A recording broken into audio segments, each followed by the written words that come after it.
Welcome back to the channel, folks. Today we're working on the 3rd gen Honda Prelude. I need to replace the half shaft bolts.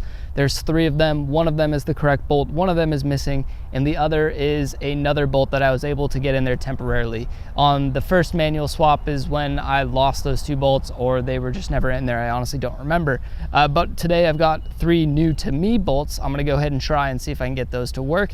They're supposed to be for, I believe, an Acura RSX, same era. And I'm gonna see if they go ahead and bolt up to the 3rd gen Honda Prelude half shaft. After that, I really want to get the suspension back down to the ride height that I had it set at before we trailered the car down south. I know it will ride better and do less damage on the tires because I had the alignment set almost 2 inches lower than what it is now. So there's definitely a long ways to go down, and yeah, we're gonna get to it.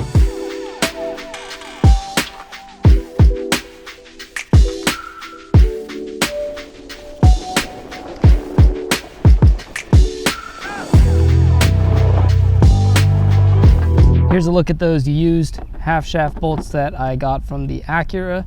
They're in really good shape. They're actually, this one almost looks brand new, but anyways, they're in much better shape than the ones I currently have and the ones that are currently missing on my car. I'll show you guys where these go. Underneath here by the oil pan, which by the way, holding up so nice.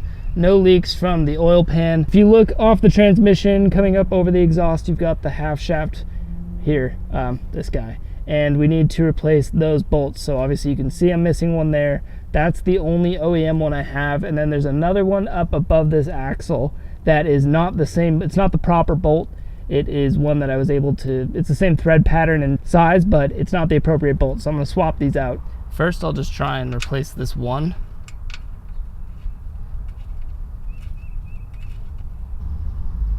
You know what? I think it's the wrong bolt. I don't think it's gonna fit. Yeah, these bolts are a little too wide, slightly too wide here to fit through the hole. What a bummer. Took an L on the half shaft bolts. I'll have to see if I can order some ones that actually belong on this vehicle, or if you guys are hanging on to a set, let me know, I could use them. Otherwise, I checked and cleaned up and wiped down the transmission. I tightened the fill and drain bolt just a little bit because now I have the car on jack stands. I can tighten it a bit easier.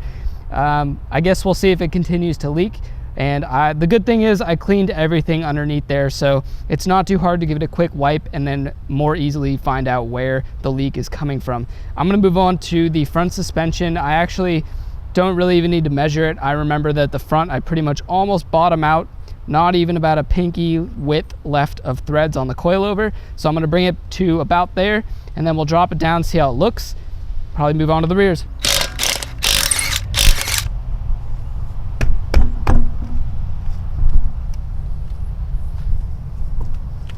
It's been a while since I've done this, so I'm pretty sure, oh wait, smaller one, like that. Okay, there it is, loose. And we want to bring it all the way up, right to about there. All of this thread is going to get sunk down into here. We're going to lower it by, I would say that's probably 1.5 inches there.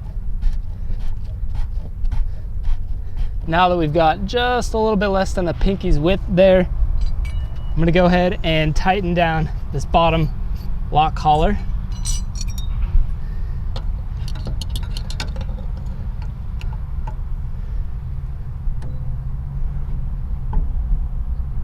All right, that should do the trick. And now we've lowered this side about, I'm guessing about 1.5 inches to 1.75 inches. Passenger side is now lowered, just about the same as the driver's side front.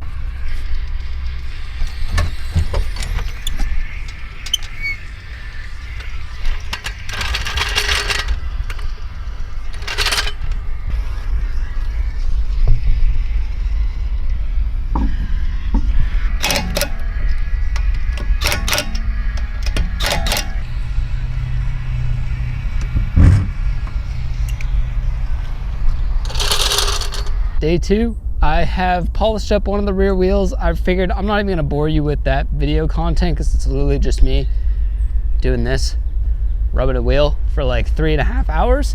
So we're just gonna move on. I've been trying to tackle the fog light situation, and I just basically rewired all the fog lights from the harness out. I actually deleted the one OEM connector that I had on the passenger side. Funny enough, the driver's side never had a pigtail for this, so it was always hardwired, and now both sides are hardwired. And so I don't know if this was the issue, but I got rid of it.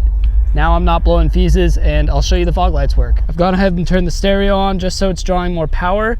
We'll go ahead and turn the lights on, flick the fog lights, and immediately we didn't pop the fuse. Passenger side works. Scratch that.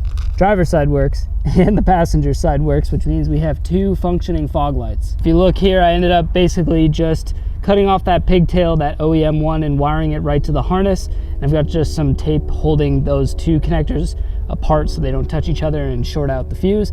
So I just want to show you guys how I wired that up. It's basically the same on the other side. I've just ran wires all the way underneath the front bumper to the other fog lights. So if you're having any trouble, check your ground, check your wiring, and if that doesn't help, check your fuse, check your relay.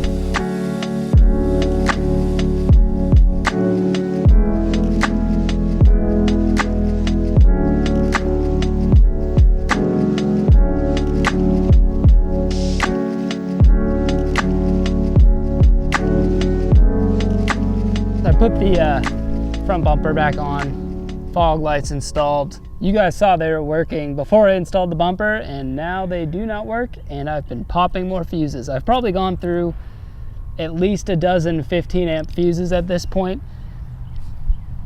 I don't know, man. I like, they worked, I installed them onto the bumper and they don't work. So I'll have to spend more time on this another day. Unfortunately, I've been just wasting too much time on this. So for now, no working fog lights, but we got the Prelude lowered. That was the goal. And I did polish up at least one rear wheel.